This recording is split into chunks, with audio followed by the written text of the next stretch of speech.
You are 10 years old, and the world already feels like a tomb. The palace reeks of myrrh, sweat, and something older, the sour breath of power decomposing behind velvet drapes. Outside, the wind scrapes against marble columns like nails on bone, but inside, all is silence, the kind that stifles even your thoughts. You stand still, stiff in ceremonial robes, stitched from silver thread and shadow, beside the waxy, lacquered corpse of your father. The emperor, dead 3 days now, yet his face looks no different, as if death simply joined him at court. His mouth is closed with golden thread, his eyes painted open. He stares at you, even now. You've never known him as a father, only as a figure of reverence, of terror.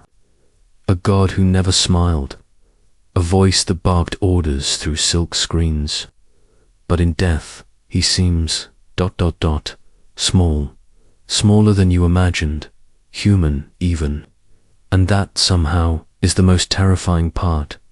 A priest mutters in Latin beside you, hands trembling as he anoints the dead emperor's forehead with scented oil.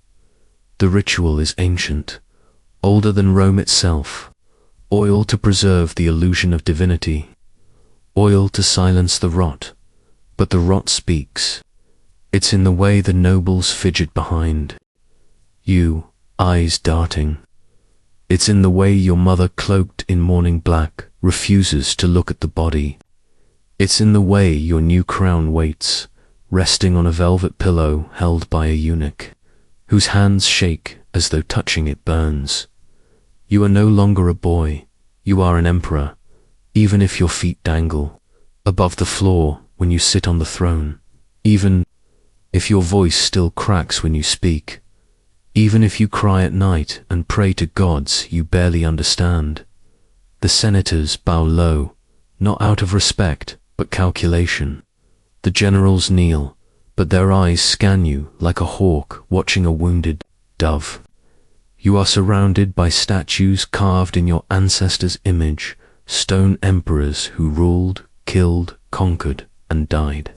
Always died, often young, often alone. Whispers echo behind the marble. He's too soft. He's his mother's pawn. He will marry her. That last one clings to your skin like cold oil. You don't understand it, not fully. But the whispers follow you down hallways, nestle in your pillow. Marry her, the one who shares your blood, the one who grew beside you in the nursery, the one who now wears white every time she enters the room. A strange, fragrant white. Like a lamb, the ritual continues. Your father's body is lifted, feet first, always, and carried through the courtyard toward the imperial tomb. The people outside chant his name, over and over, louder and louder. Not in grief, not in honor, in fear. They chant to remind the gods that Rome still has an emperor. They chant to forget that you, a child, now rule them. A lawn bellows. The crown is placed on your head. It is too large. It slides over your brow, heavy and cold. You resist the urge to push it back up. The eunuch does it for you, with fingers like spiders. Everyone claps, but no one smiles. Your father's body disappears into the stone crypt, and just like that, the world forgets him. The oil dries, the curtains fall, the silence returns. Only now, it's yours to command. You are not ready, you know that. But it doesn't matter. No one rules because they are ready. They rule because they are chained to the throne. You do not step down. You are 10 years old, and already your innocence is buried deeper than the bones of the man who made you. You are 12. A crown too heavy for your skull still presses into your temples. But today, it's not the weight of empire that suffocates you. It's the scent. The chamber is gilded. every surface polished to gleaming gold, ceilings frescoed with gods who seem to avert their eyes. Incense coils through the air like smoke from a funeral pyre. But beneath the sandalwood and burning myrrh, there's something else, sweet, rotten, like overripe figs, hiding flies. You take a step forward. The marble beneath your feet is cold, even through your ceremonial sandals. A dozen priests line the walls, silent, sweating, dressed in robes the color of bleached bone. And in the center of it all stands her Dot, your bride, your sister. She is 14, 2 years your elder, 2 years more practiced in the art of being silent. She's draped in layers of ivory silk and veils embroidered with gold thread. Pearls cascade from her ears like tears frozen in midfall. Around her neck is a serpent of emeralds, a family heirloom, they say, a symbol of protection. You know better. It's a symbol of swallowing oneself whole. Your sister does not smile. She does not cry. She simply waits. And when they lift the final veil from her face, you see it, a reflection. Her eyes mirror yours, not just in color, but in emptiness. To children, with the same blood, the same past, the same prison, bound. Now not by chance of birth, but by decree of empire. The officiant begins his chant. You barely hear the words. Something about divine union, about the purity of lineage. You hear the name of Isis, and then the name of Augustus, and then the names blur. You are standing inside a myth, and it is eating you alive. They told you this is tradition, that the blood of emperors must remain untainted, that the gods demand unity through the womb. They pointed to Cleopatra and Ptolemy, to Caligula and Julia Drusilla, 2 siblings carved side by side into coins. Marble history, but those names are tombstones. You wonder how many screamed silently beneath their laurel crowns. Your sister doesn't look at you, not even when the priest binds your hands together with a thread dyed crimson, the color of sacrifice. Her gaze stays fixed above your head, as if she's already learned the art of detachment. The thread tightens, the room claps. You've been wed, just like that. A servant girl, no older than either of you, sprinkles rose petals in your path. They cling to your robes, blood red against imperial white.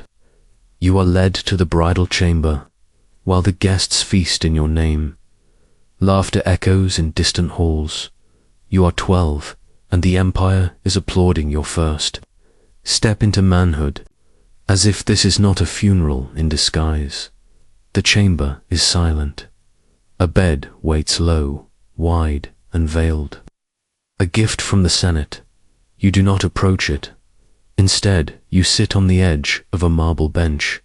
Your sister sits across from you. Neither of you speaks. There are no words for what's been taken. No language for the loss of something you didn't know was sacred until it was gone. She touches the snake, pendant around her neck. You stare at the matching ring on your hand. Both glint, both coil. You are siblings. You are strangers. You are husband and wife. You want to run, but where would you go? Every hallway leads back to this room, and the empire is always watching. You are 13 now, and you are learning how to kill, not with daggers, not with poison, but with silence, with smiles, with ceremony. They call him your tutor, but he is nothing like the scholars who once read you fables from scrolls. This man bears scars on both cheeks, deep, ragged lines that stretch from lip to ear, a punishment from long ago, before he was gelded, before he was assigned to teach you how to live without trusting anyone. He never tells you his name. He tells you only this: Call me Knife, because a knife is what you'll need. His voice is low, flat. He speaks as if every word might be his last, or yours. Every morning you sit with him in a windowless chamber carved beneath the palace.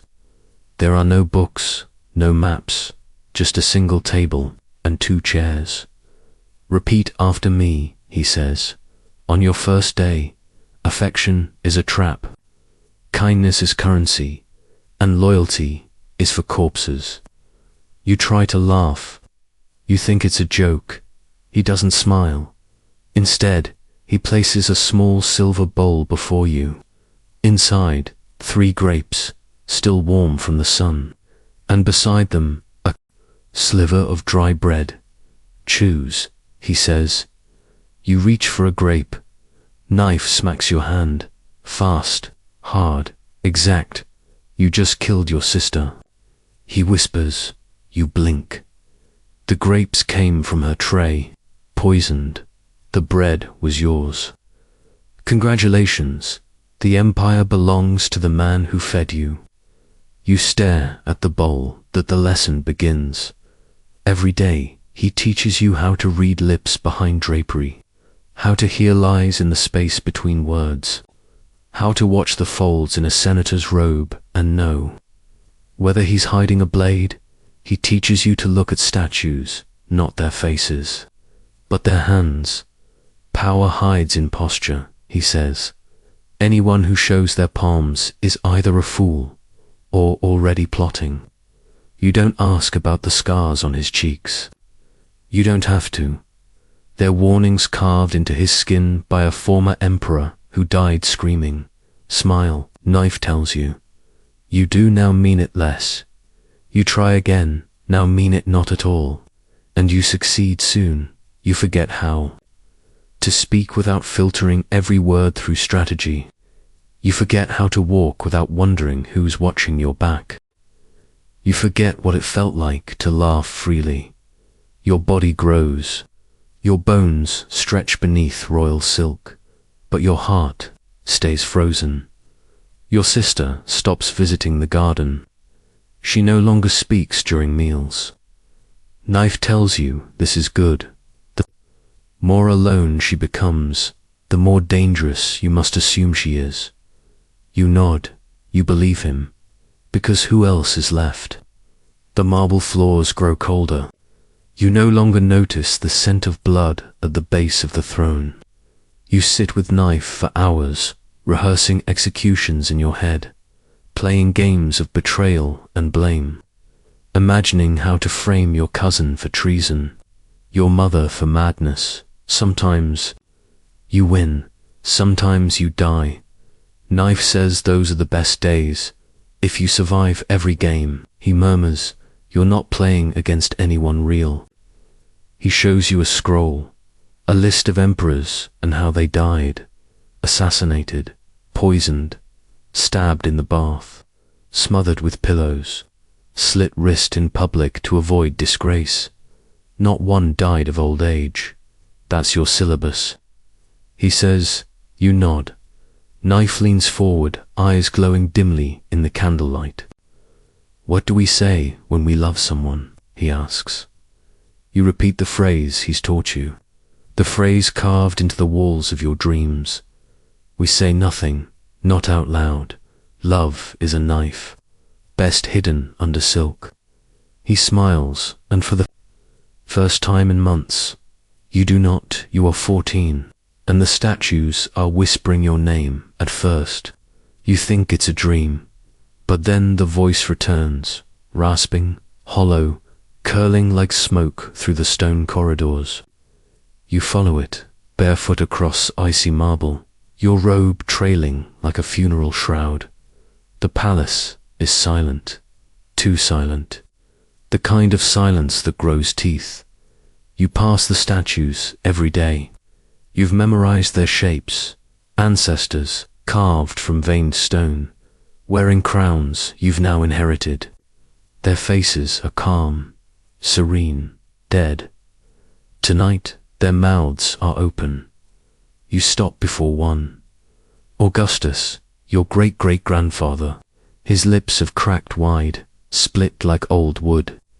You lean closer, and then you hear it. Murderer. You stumble. Back, the torchlight flickers. The shadows crawl. You tell yourself it's your imagination. You tell yourself it's the fever, the one that's been eating at you since last week. The physicians fed you mercury again. They said it would balance your humors. But you are not balanced. You are unraveling. You rush to your chambers. You pour water from a bronze jug. It tastes like blood. You spit it out. Your hands tremble as you try to wash your face. The water ripples, and a face stares back. Not yours, your father's, waxy, painted, open-eyed. You scream, but no sound escapes your throat. The walls seem to breathe. The drapes sway, though no wind enters. Your sister's voice echoes behind your ears, though she hasn't spoken to you in days. Her laugh, her scream, her sobbing. I didn't choose this either. You stagger into the hall. No guards, no servants, only silence. You walk. The statues line the corridor like mourners. Tiberius, Nero, Caligula, all died insane. All carved here, immortal in death, though their blood blackened the throne. You look into their eyes, cold, empty stone, but you feel them watching. One turns, no. It only seems to. You blink, its hand is moved. You reach out, trembling, and touch its fingers. They're warm. You yank your hand away. Your breath shortens. You run deeper into the palace. Down, down, down, into the forbidden wing. The one your mother sealed after the birth of your first child. The wing that smells of rot and sandalwood. Where old gods sleep. You shouldn't be here, but something pulls you. The statue at the end of the corridor is different. It's of you, a new edition. A marble version of your crowned self, eyes hollow, mouth open. You stare at it. It stares back. You are not real, you whisper. The statue weeps blood, or something thicker. It stains the stone cheeks. It drips onto the floor. You hear the voices again, all of them layered atop one another. Your tutors hiss. Loyalty is for corpses. Your sisters whisper, we were never children. Your father's voice, cracked and cruel. The empire bleeds from the inside, and your own voice, soft, terrified. I don't want to die here. The statue raises its hand. You fall. You don't remember hitting the ground, but your knees are bruised. Your palms are cut. Your robe is torn. The torch behind you flickers, then dies. Darkness, Doc.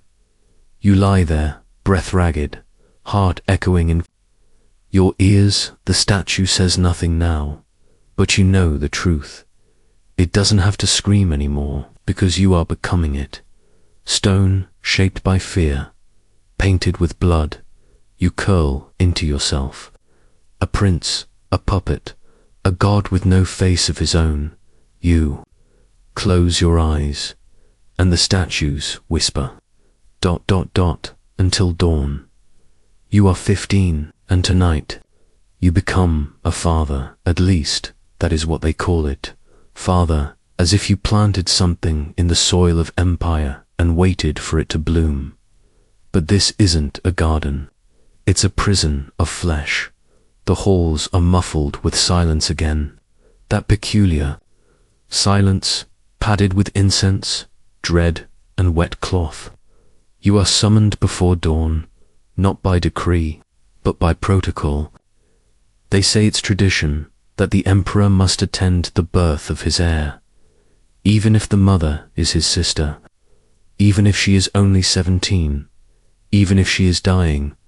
The midwives do not bow when you enter. They are too busy, too frantic. Their arms are slick with blood. Their lips whisper prayers to gods long buried.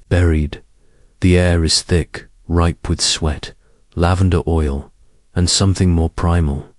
You step into the chamber, and it hits you, the smell, not just of blood, though that is everywhere, but the smell of rupture, of something sacred being torn apart. Your sister lies on the marble birthing bed, her skin pale as unbaked clay. Her mouth is open, but no sound comes out. Her eyes are wide, unblinking, not from terror, not any more, but from surrender. One of the priest's whispers, the gods demand strength in imperial wounds. But your sister is not strong anymore. She is breaking. You want to turn away. You want to flee the room. You don't, because Knife's voice is still inside you. An emperor watches everything, especially agony, especially his own. The midwives kneel. They press down on her abdomen. You hear a sound, wet, guttural, impossible, something between a scream and a flood. The child is coming. You look at the wall. You focus on the mosaic. Gold leaves twining around the image of a phoenix rising from ashes. It should be beautiful, but all you can see is fire. The baby emerges. There's no cry, not at first, just silence. Then a shrill, bird-like wail that cuts through the incense fog like a blade. A priest catches it, swaddles it in purple silk. Before the mother even sees it, they turn to you. You step forward. Mechanically, they hand you the child, small, slick, alive. You stare into its face, its eyes unfocused, its skin bluish, veined its feet. You blink. Webbed. The midwife whispers something in a language you don't understand. Another stifles a gasp. The priest says, a sign of divinity, the old gods returning, but you know the truth. This is what happens when blood is folded in on itself. The empire wanted purity. Now it has. Deformity dressed in silk. You hand the child back. You walk to your sister. She hasn't moved. The blood pools beneath her, spreading toward the edge of the bed like a slow tide. Her eyes stare at the ceiling, where golden stars are, painted in a false sky. You kneel beside her. You take her hand. It is ice. We did what they asked. You whisper, but she says nothing, because she is gone. The midwives clean the floor. The priest marks your forehead with a drop of your son's blood. A ritual, they say. You are no longer just emperor. You are father to a god. But gods bleed like mortals, and mothers die like slaves. Later that night, you walk the palace alone. You pass statues again.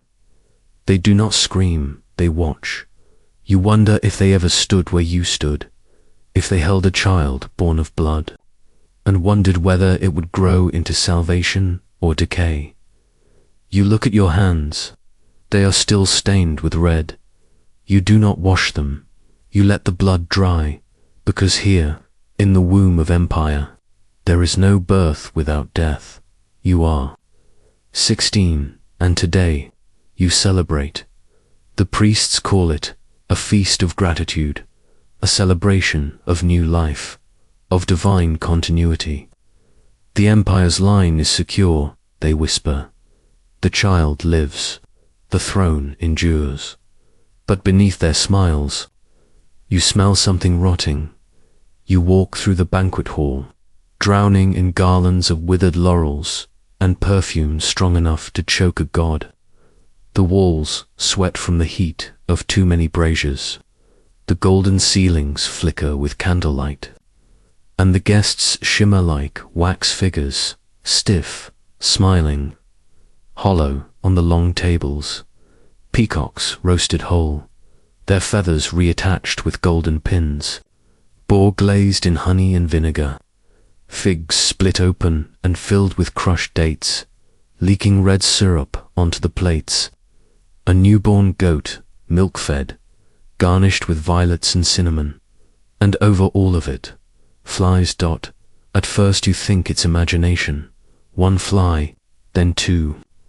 But then they come in clouds, drawn by the flesh, the heat, the blood spilled behind velvet curtains only days before. You watch a senator wave them away with his jeweled sleeve, smiling through gritted teeth. Another guest coughs into his wine, a third vomits discreetly into a silver urn. No one leaves, they eat, as if the act of chewing will preserve the illusion of power. You sit at the head of the table, draped in purple robes that smell faintly of formaldehyde. The child, your child, is cradled behind you by a nursemaid who won't meet your gaze. His eyes are closed, his feet are wrapped too tightly. The guests toast him, they call him divine. You wonder if they know about the webbed toes, if they saw the curled fingers, if they noticed he hasn't made a sound since that first bird-like scream. Your tutor knife stands at your side, hands behind his back, eyes like granite. They fear weakness more than they fear the gods, he mutters. Feed them decadence, drown them in display. You raise your goblet. The crowd cheers. Wine spills down your wrist, thick, dark red, almost black. You lick it away without thinking. The metallic taste burns your throat. A jester stumbles into the hall. His face is painted white, his teeth lacquered in gold. He wears a dead goose on his head, its neck twisted into a crude crown. He mimics you waddling, weeping, whispering nonsense. The court erupts with laughter. You do not. Over the years, she grew thin not from illness, but from erasure, her own desires ground to dust. She wasn't allowed to be angry or jealous or joyful. She could not age, could not cry, could not scream. So all those emotions gathered somewhere, unseen, until the day they broke through. It happened during a banquet. The king had risen to toast a foreign duke, one, rumored to have once tried to seduce her. He laughed, joked about her youthful beauty, called her a peace treaty with perfume, and something in her snapped.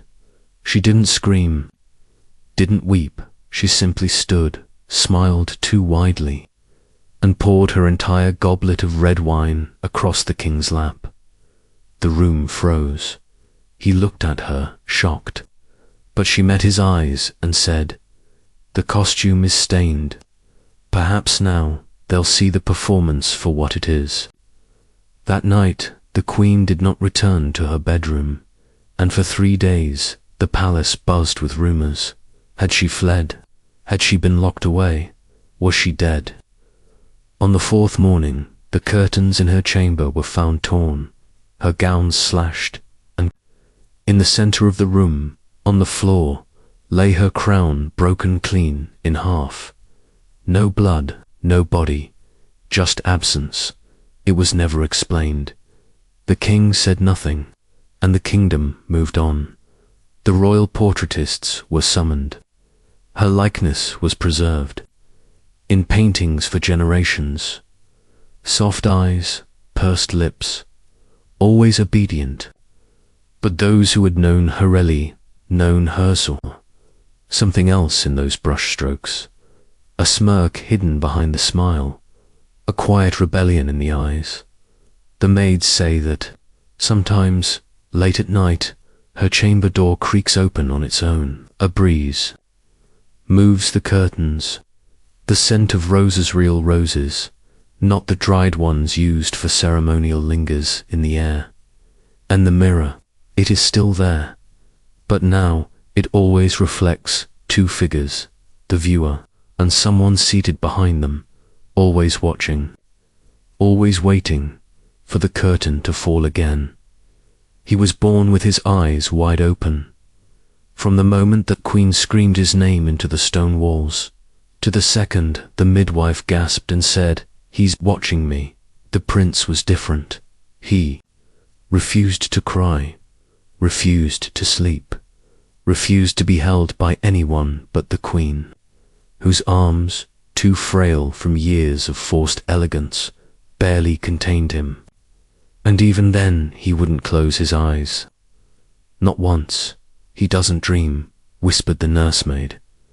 No, corrected the wet nurse.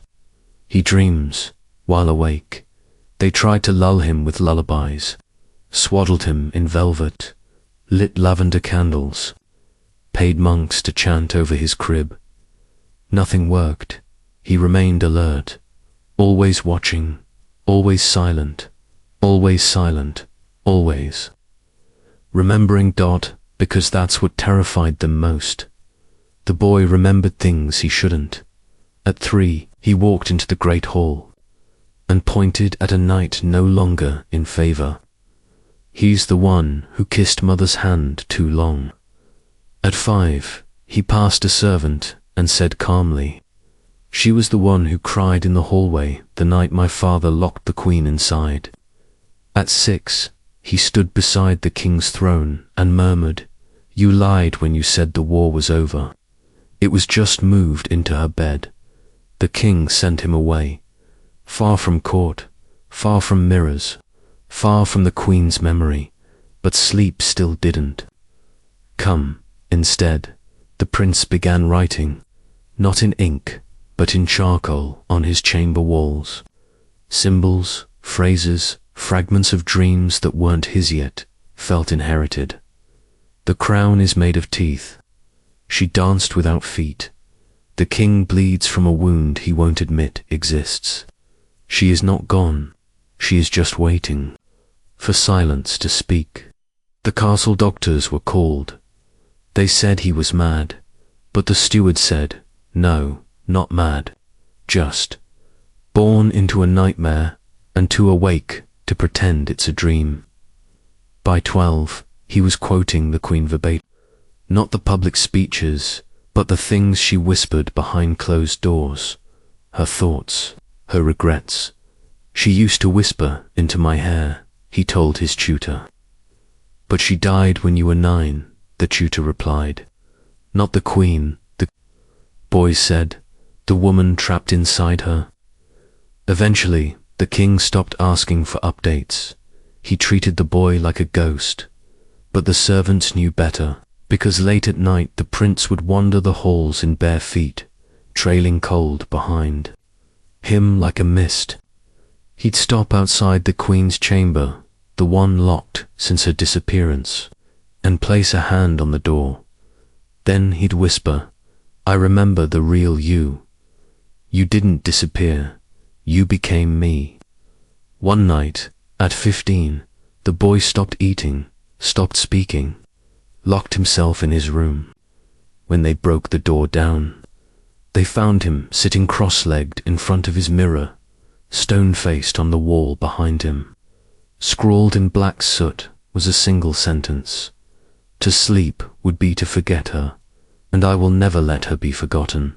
His eyes were dry, his posture still, but his reflection, it blinked, smiled, tilted its head, and the prince, who still would not sleep, just nodded back at it. There had always been a mirror in the queen's chamber, tall as a man, wide as a doorway, heavy as a secret. No one knew where it came from, not the artisans, not the priests, not even the queen herself. All she said when asked was, it was not made, it arrived. And from the moment it arrived, things changed. People began avoiding their reflections. Servants crossed the room to dust around it. The king, once vain, ordered it to be covered in velvet, but no matter how many layers they draped, it would always shed them by morning. It wanted to be seen, and it saw everything, not just your face, but your thoughts, not just your body, but your secrets that had no memory of what was shown to it, only memory of what it stole. The queen would often stand before it for hours, unmoving. Some said she was admiring herself. But the guard who once peeked through the crack in her door told another tale. She was arguing with herself or with something, using her face. They said, over time, her reflection began to move before she did. They said, when she left the room, it remained. They said the mirror didn't show the queen anymore. It contained her after her disappearance. The king tried to have it removed, but no one could lift it, not with 20 men and a team of oxen. Worse still, one of the men, just a stable boy, glanced at his own reflection before pulling the rope and collapsed screaming. It touched me. It showed me my mother's death.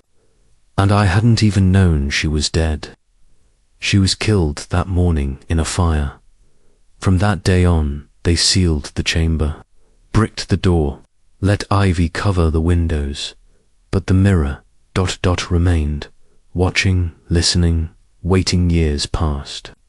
Then came the prince, awake and aching and full of impossible memories.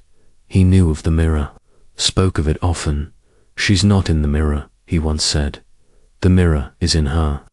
No one understood what he meant until the night of the thunderstorm. The prince, now 17, walked through the castle halls in silence. His eyes were red not from crying, but from the refusal to blink.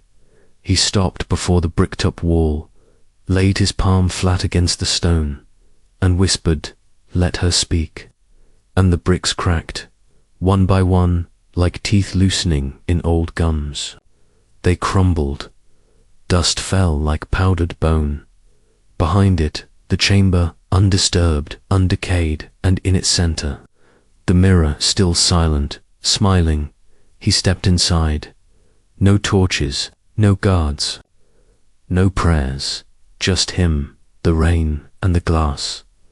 The prince stood before it, taller now, but just as sleepless. And the mirror didn't show his face, it showed hers. The queen, but younger, wounded, pale, alive.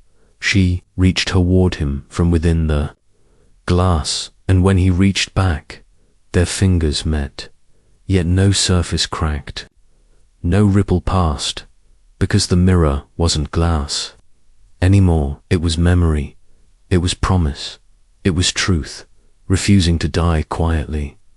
The boy began to speak. "I know what they did. I remember the screams, the locked door, the lie that you fell ill. The real reason the king took lovers, because you no longer believed him, and because belief was the only thing holding his rule together." The queen